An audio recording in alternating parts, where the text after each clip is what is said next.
Good morning. Welcome to All Saints Cathedral, Nairobi. My name is Lucy WARUINGI, and our sign language interpreter is Roslyn Juguna. We have started this week on a journey through the book of Acts. And our focus this week has been the church growing through persecution. Today, we're going to look at sharing and unity of believers in the face of persecution.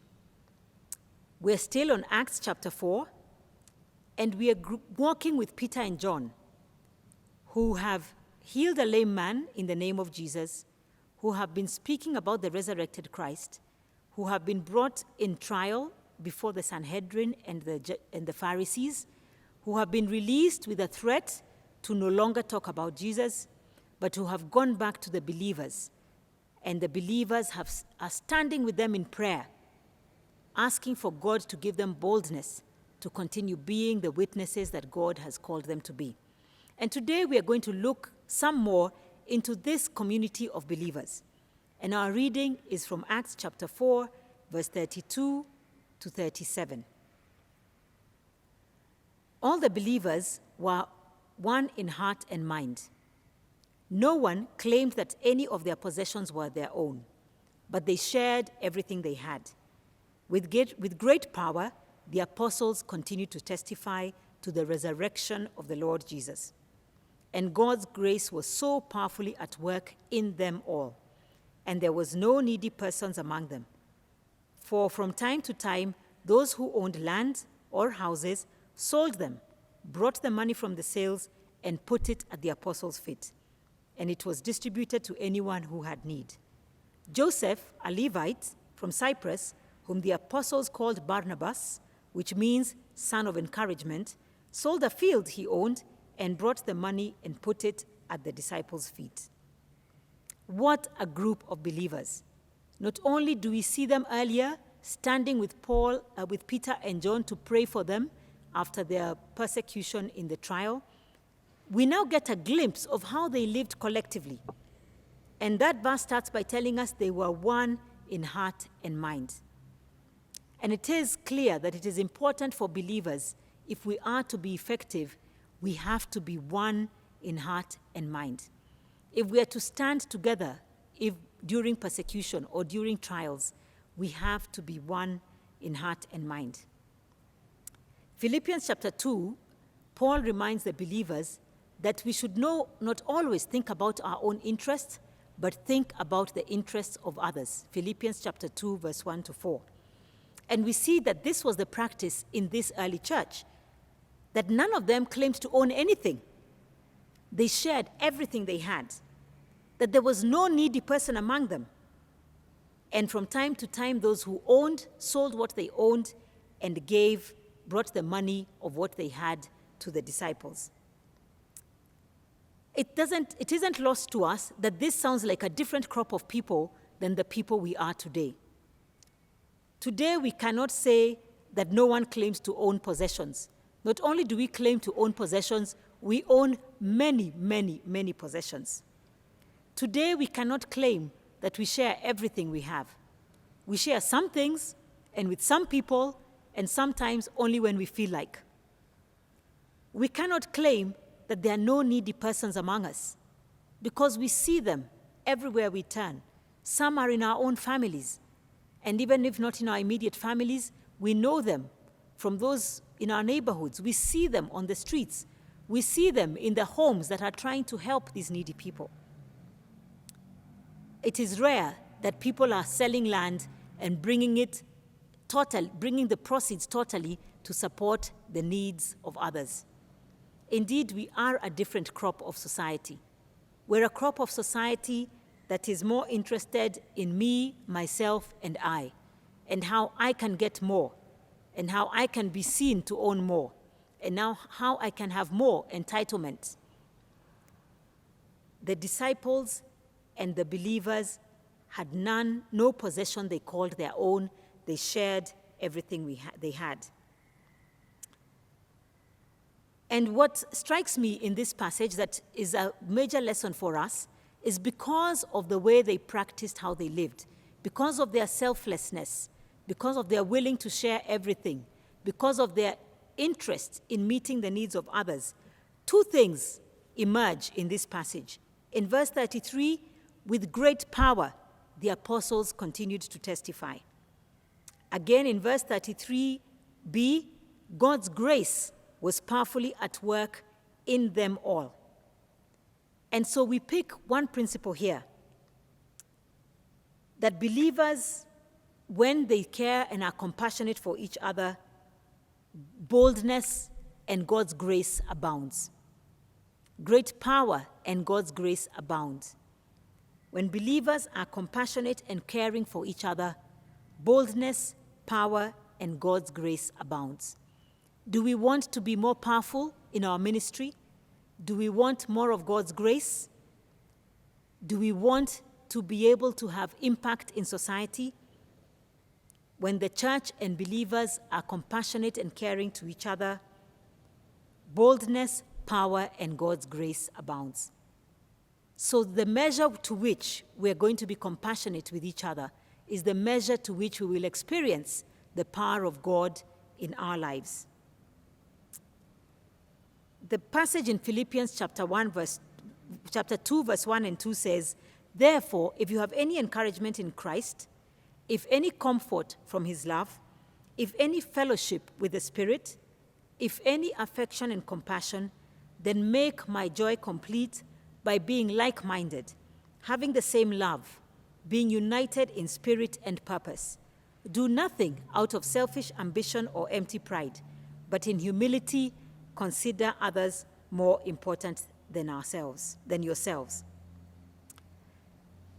We have a great challenge, and I would desire that we would look at this passage and think about our own fellowship, our own church. And the church is not the building. The church is the body of believers.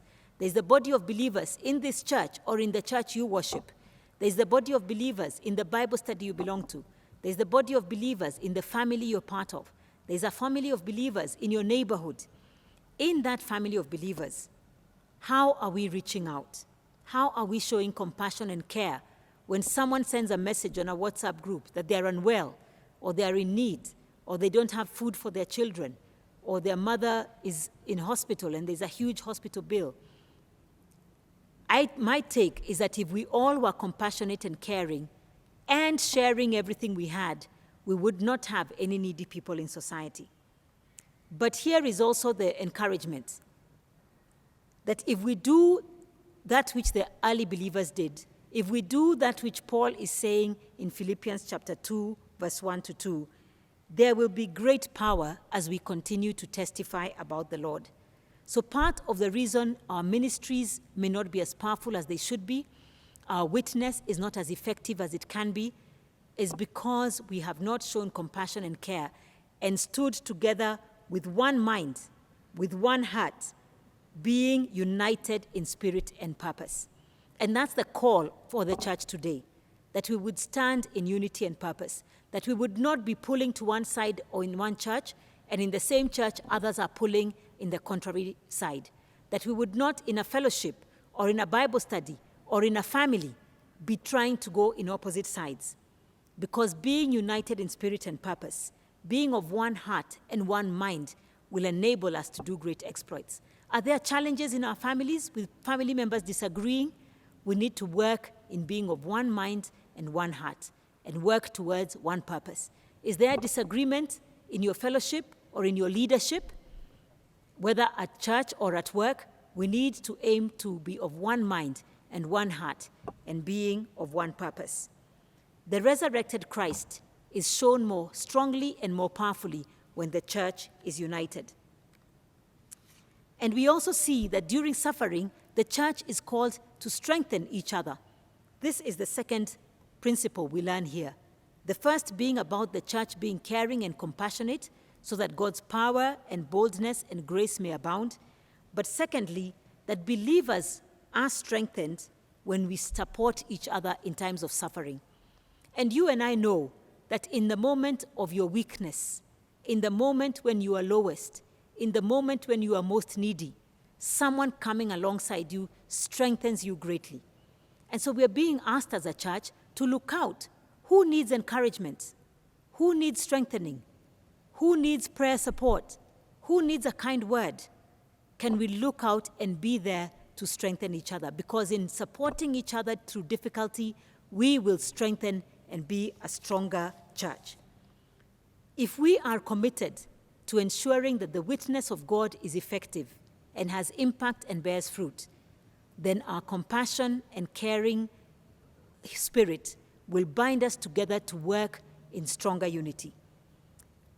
When we read, finally, about Joseph, who owned a field, now called Barnabas, and brought all the money and put it at the apostles' feet, we realize that Barnabas' motivation was encouragement, and that's why he was called the son of encouragement. Each of us has the capacity to encourage someone else. It doesn't require money, it doesn't require skill, it doesn't require position, it just requires you to be there for the other person who needs encouragement. So if we're facing difficulties as a church, churches worldwide are suffering, especially in some of the countries where the gospel is restricted. In our African setting, we may not be persecuted because we are believers, but for sure the gospel is hindered because we are not acting as believers. We're not showing the compassion and the care. When we were young, there was a verse we would sing in Sunday school that would say, "They will know you are Christians by your love. They will know that you are believers by how you love each other." So may the Lord equip each one of us. May the Lord quicken our hearts and our spirits to want to care for others, to be compassionate to those who we don't even know, to be kind to even those who have been unkind to us. For in showing that care and compassion, people will know that we are Christians. People will know and note that we have been with Jesus. People will know that our testimony and our witness is true. Let us pray. Father, we thank you that you have placed us in society and you have placed us in community so that we can care for each other. We thank you that the church, the body of believers, is indeed such a community. Lord, how I pray that you forgive us for the times we have not cared, for the times we have not shown compassion. And indeed, we know there has been consequences of our ministry not being as powerful, our lives not being as impactful. Lord, I ask for myself and for each one of us listening this morning that you would give us a second chance to show care and compassion to those around us. And in doing so, we will experience your power, your boldness, and your grace, and that our witness will be effective with those who come in encounter with us. Father, give us opportunity to show care and compassion. Open our eyes. The harvest is great, but the workers are few. Just like Jesus had the compassion and looked and saw that people were like sheep without shepherds, needy physically and needy spiritually. Father, may our hearts be quickened to want to meet these needs, both the physical and the spiritual needs of those around us. Thank you for the example of the early church. May we be found faithful likewise to be caring and compassionate with those around us. In Jesus' name we pray. Amen.